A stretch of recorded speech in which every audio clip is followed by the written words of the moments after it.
In today's video, we're going to be explaining Baran, the Demon King, the Monarch of White Flames, in further detail. So the personality of the Demon King is he was a really brave warrior that really never backed down from a fight. And you can see this during his Sung Jin-woo fight, that even though Sung Jin-woo started to get the better of him, he didn't really care. He was just gonna go at it with his full potential. So basically, the history of Baran is that he took part in the Rulers' War that happened, maybe about 100 years ago, when the monarchs all teamed up together just to kill the absolute ruler of the rulers, and they succeeded in doing so.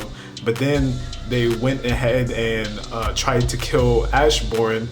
And Tares, basically the leader of the monarchs, was like, hey, we need to kill Ashbourne, he's kind of a threat. And he told the Beast Monarch and Baran, the Demon King, to do so. But it didn't work out for them, as we could see, because Baran died and the Beast King was mortally wounded, and he fled the battlefield.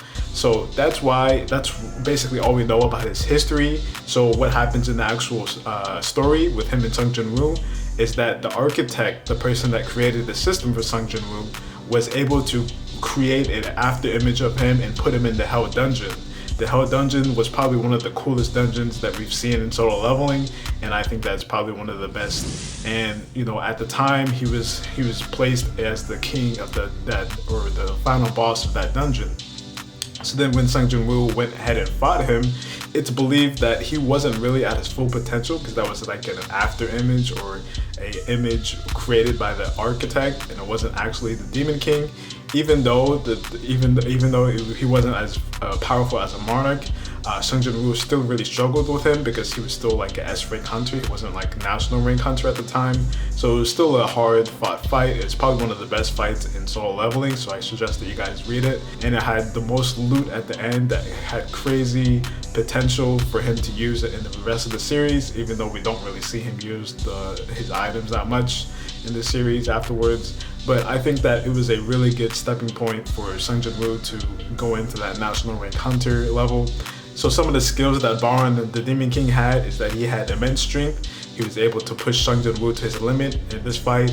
Even though he wasn't like a national rank hunter at this time, he was still able to push Baran to his he was still able to push Sung Jin-woo to his full potential. And he was a monarch, so every monarch has an army, and he could summon a crazy amount of demons through his portals, which was kind of crazy. If you saw the panel, the first time I saw somebody that summoned that amount of people was crazy, and the way that Sung Jin-woo just sliced all of them up was absolutely fantastic. That was probably one of the best fights that I've seen in Solo Leveling, and what can encourage me to keep on reading the manga. And then he could also summon lightning breath. This guy could freaking breathe lightning, and it was like a lightning attack that he could breathe through his fucking mouth, and he would be able to just shoot it like lightning beams at Sung Jin-woo through his mouth. And then, as all the monarchs had, they had spiritual body manifestation. Even though we really didn't see it, maybe the architect couldn't copy his spiritual body manifestation just because he isn't a monarch anymore.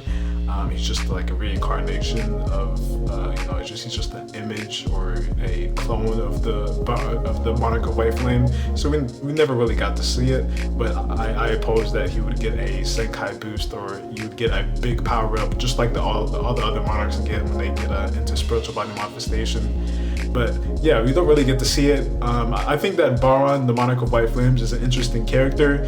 We don't really get to see his full power, so just take it with a grain of salt that he probably is stronger than basically the copy that he fought with Sung Jin-woo, but he's probably on the strength of the Monarch level. It's just that we didn't get to see that in the manga because he was already dead, okay? So let me know in the comments below if you guys liked it, and if you guys know any more about Baran, the Demon King, and I'll see you guys on the next one. Peace. Go.